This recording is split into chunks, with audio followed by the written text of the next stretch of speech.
हट किसका जीतेगा। हाँ, ये मेहमान है ना, किसके हट की जीत होगी। हाँ। 4 मेहमान हमारे साथ जुड़ गए हैं। कुंज बंसल हैं, रुचित जैन हैं, अक्षय भागवत हैं और राजेश पालविया।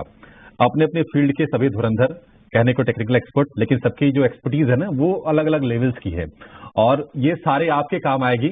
आप सभी का बहुत शुक्रिया, स्वागत है टीनो स्वदेश पर। राजेश जी, जैसे कि डिम्पी कह रहे हैं कि तेजी वाले भी अपना हट दिखा रहे हैं बाजार में, मंदी वाले भी हट दिखा रहे हैं, जीत किसकी होगी? और जो सबसे प्रमुख सवाल है जो दर्शक सुनना चाह रहे होंगे कि अभी करना क्या है। अब चूंकि 500 से 800 के रेंज की हमने बातचीत की थी, 800 भी हमने देखा, 500 भी अब ऑलमोस्ट हम देख रहे हैं। क्या 500 के पास लेने की सोचना चाहिए या फिर थोड़ा सा और नीचे आने दे तो कंफर्ट बढ़ जाएगा? Good afternoon Abhishek ji, good afternoon everyone. सो देखिए, जिस तरीके से मार्केट में एक रेंज बाउंड ट्रेड सेटअप बना हुआ है, हमें लगता है यस 21,500 के आसपास अगर स्पॉट पे भाव आते तो वो एक लेने का लेवल होगा। वापस से वहाँ पे आप री एंटर कर सकते हैं अगर आपने हायर साइड पे प्रॉफिट टेक किया है, बुक किया है तो। कुछ समय के लिए हमें लगता है 21,800 एक मेजर सप्लाई जोन जैसा ही काम करेगा, क्योंकि कॉल राइटर्स वो स्ट्राइक्स पे अपनी पोजीशंस बनाए हुए हैं जो कि क्लियर दिखाता है कि एक सप्लाई जोन यहाँ पे इंटैक्ट है और वहीं से वापस प्रेशर मार्केट में बनते हुए दिखा है। तो 21,500 21,800 की ही रेंज हमें लगता है कुछ समय के लिए रहेगी मार्केट में। बट ये जो गिरावट मिली है, हमें लगता है और 40-50 पॉइंट यहाँ से करेक्ट होता है आज या अगले सेशन में, तो वो एक वापस अपॉर्चुनिटी होगी बाय करने के लिए। क्योंकि अगर ओवरऑल स्ट्रक्चर देखें तो यहाँ पे हमें लगता है 21,500 के लेवल को मार्केट होल्ड आउट करते हुए दिखेगा और हम एक महत्वपूर्ण इवेंट की तरफ भी बढ़ते हुए दिख रहे हैं। तो हमें लगता है कि ये एक वापस अपॉर्चुनिटी दे रहा है मार्केट आपको टिप्स में बाय करने की। बैंक निफ्टी में जरूर थोड़ा सा स्ट्रक्चर अगर हम देखें तो कमजोर हुआ है, जहाँ पे 45,500 के लेवल को बैंक निफ्टी क्रॉस करने में कामयाब नहीं हुआ है और उसके नीचे ही कंटिन्यूस बेसिस पे ट्रेड करते हुए दिख रहा है। तो यहाँ पे जरूर एक ध्यान रखना होगा, अगर 45,500 को अगले 1 या 2 ट्रेडिंग सेशन में वापस से हम क्लोजिंग बेसिस पे रिगेन नहीं करते तो हमें लगता है यहाँ एक सप्लाई बनते हुए दिख सकता है, जो कि बैंक निफ्टी को फिर 45,000 इवन 45,000 के नीचे भी पुश करते हुए दिख सकता है। तो 45,500 मेजर हर्डल है स्पॉट पे और डाउन साइड में 45,000 सपोर्ट है। अगर लेकिन स्ट्रक्चर देख के लगता है कि 45,000 टूटने की प्रोबेबिलिटी थोड़ी ज्यादा लग रही है बैंक निफ्टी में, जिसके चलते हो सकता है कि निफ्टी पे भी थोड़ा प्रेशर बने। तो स्टॉप लॉस को जरूर यहाँ पे फॉलो करना होगा। इस मार्केट में 21,500 आपके स्टॉप लॉस होंगे, लॉन्ग साइड के ट्रेड जो भी आपके ओपन है, और बैंक निफ्टी में 45,000। 21,500 45,000 ये दो लेवल्स आप दोनों इंडेक्स के लिए ध्यान दीजिए। 21,500 के आसपास आपको निफ्टी में बाइंग के मौके भी मिल सकते हैं। एक काम करते हैं, अब ये आपके लिए ट्रेडिंग कॉल समझ देते हैं, क्योंकि लेटेड व्यू का मैनेजमेंट वेट कर रहा है, ज्यादा वेट नहीं कराएंगे, फटाफट ट्रेडिंग कॉल्स लेंगे और उनके पास जाएंगे। तो अभिषेक जी, पहला स्टॉक पावर क्षेत्र से होगा, उसमें टाटा पावर हमें पसंद आ रहा है। जिस तरीके के स्ट्रक्चर ओवरऑल बने हुए टाटा पावर में, यहाँ पे हमें लगता है कंटिन्यूटी रहेगी तेजी की।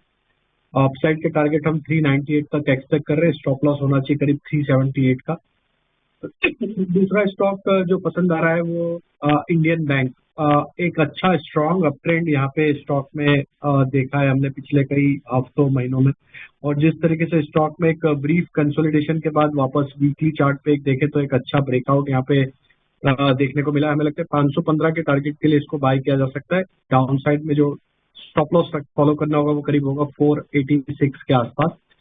तीसरा स्टॉक जो बाय करने का है वो हिंद कॉपर का।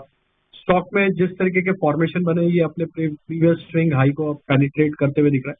हमें लगता है जिस तरीके के इसके स्ट्रक्चर बने, यहाँ पे एक अच्छा मोमेंटम अगली एक या 2 ट्रेडिंग सेशन में हमें देखने को मिल सकता है। 296 तक के अपसाइड हम एक्सपेक्ट कर रहे हैं। स्टॉप लॉस रखेंगे इस ट्रेड को इनिशिएट करने का 281 के आसपास। ठीक है, 3 शेयर राजेश जी की तरफ से और तीनों के तीनों ये बाय कॉल्स। और कुंज सर नमस्कार, बहुत शुक्रिया आपका समय देने के लिए। आपसे जाना चाहेंगे सर, अब देखिए बजट 2 दिन दूर है, ऑलरेडी उन स्टॉक्स में जो बजट की थीम के चलते वहां पर हमने यूफोरिया देखा है, कहीं कोई छूट गया हो तो वो स्टॉक्स भी या वो सेक्टर आप जरा नोटिस करवा दीजिए, कहां पर अभी फोकस करना चाहिए, आप कहां पर लोगों की नजर गई नहीं है अभी? जी हाँ, तो आपने बिल्कुल सही बोला कि अगर हम बाजार में एकदम शॉर्ट एक्विजिशन बहुत ही स्ट्रांग है और ब्रोकरेज हाउसेज अभी भी इस पर काफी बुलिश है। जेफरीज ने टारगेट थोड़ा सा ही कम किया, 9,400 का दिया है, 25-30 रुपए कम किए हैं टारगेट में से। क्या आपको लगता है कि एक कॉन्ट्रा बाइंग का मौका बन सकता है बजाज फाइनेंस में? अभिषेक जी देखिए, काफी समय से अगर स्टॉक को देखें तो एक अंडर परफॉर्मेंस अगर हम देखें तो इस सेगमेंट में देखने को मिला इस स्टॉक में। और जिस तरीके के इसके स्ट्रक्चर बने, अब 200 दिन के मूविंग एवरेज के भी नीचे फिसलते हुए दिख रहा है, डिसाइसिव ब्रेकडाउन होते हुए दिखा है स्टॉक में। हमें लगता है थोड़ा और अभी वेट करना चाहिए। जिस तरीके के ओवरऑल स्ट्रक्चर बने, स्टॉक ने अपने प्रीवियस स्विंग लो को भी तोड़ा है, जो कि नवंबर 2023 के लो बने थे, उसको भी अब ब्रेकडाउन करते हुए दिख रहा है। हमें लगता है यहाँ पे और प्रेशर बनते हुए देखने को मिल सकता है नियर टर्म सेटअप के हिसाब से। जब तक ये स्टॉक वापस 7,000 के लेवल को रिगेन नहीं करता है, छोटे मोटे उछाल में यहाँ पे वापस सप्लाई प्रेशर ही बनते हुए दिखेगा। डाउन साइड में हो सकता है ये स्टॉक में हमें 6,550 तक के डाउन साइड के लेवल भी यहाँ पे आते हुए दिखे नियर टर्म सेटअप के हिसाब से। तो 7,000 के नीचे जब तक व्यू हमारा बिकवाली का ही रहेगा। स्टॉक नीचे बिकवाली का ही व्यू है, उसके ऊपर जाए तो ही खरीदारी के बारे में आपको सोचनी है। स्ट्रक्चर थोड़ा सा अब वीक लग रहा है बजाज फाइनेंस का, और वैसे भी तकरीबन 900 रुपए के आसपास की एक तरफा फॉल है। अगर हम सिर्फ जनवरी की बात कर लें ऊपरी स्तरों से, अब 6,800 के आसपास ये ट्रेड कर रहा है।